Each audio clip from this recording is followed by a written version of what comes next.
মন্দিরের সামনে দাঁড়িয়ে রয়েছি, আসছে আমার ননদ।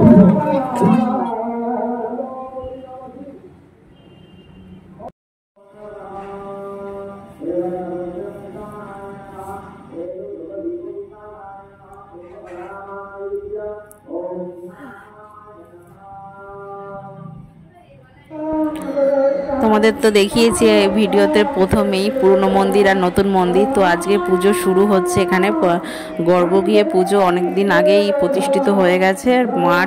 মাকে আনা হয়েছে, মহাদেবকেও আনা হয়েছে। তোমাদের সেই ছবি আলাদা করে পরে শেয়ার করে দেবো, আমার কাছে নেই বলে।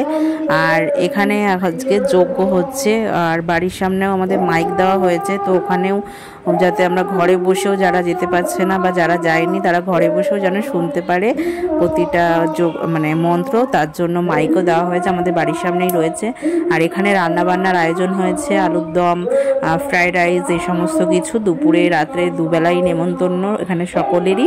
এবার যারা যাবে যাবে, যারা যাবে না যাবে না, এটাই ব্যাপার, আর কিছু না। তো আমি এসেছি, এসে ওয়েট করছিলাম আমার ননদের জন্য, ননদ আসবে, তার সঙ্গে যাব। তা মন্দিরে এসে ঠাকুর প্রণাম টনাম করে আমরা বাড়িও চলে এসেছি। আর বাড়ি থেকে শুনতে পাচ্ছি মন্ত্রের আওয়াজ, তো সেটাই তোমাদের সকলের সাথেও শেয়ার করছি। মানে কি, আমি তোমাদের যে ভয়েসটা দিচ্ছি তাতে কিন্তু তোমরা পেয়ে যাচ্ছ, কারণ বাড়ির সামনে মাইক। আর মন্দিরটা আমাদের বেশি দূর না, তাও আমার যাওয়া হয়ে ওঠে না। তো আমি একটু সেজে গুজে একটু গিয়েছিলাম মন্দিরের ছেলেকে নিয়ে। এদিকে আমার ননদের ছেলে বাবু আমাদের, সেও এসেছিল। তাই একটু বসে টসে ঘুরে টুরে চলে এসেছি। যদি পারি বিকেলে আবার যাব, না হলে আর যাওয়া হবে না, পরে একদিন যাব। বা সামনের যে অমাবস্যাটা আসছে, আশা করি ওখানে এবার থেকে পুজোও হবে। অমাবস্যা প্রতি বছর, প্রতি মাসেও হবে, আর বছরে তো একটা পুজো, সেই কালী পুজোর সময় কালী পুজো হয়। কিন্তু ব্যাপারটা হয়েছে যে সামনের মাসে যে অমাবস্যাটা পড়ছে, ভাবছি এবার একটু ভালো করে পুজো টুজো দিয়ে আসবো। প্রথম অমাবস্যার পুজো হবে ওখানটা মানে কি, মানে মায়ের পুজো হবে হয়তো সামনের অমাবস্যাটায়। তো যাওয়ার ইচ্ছা আছে।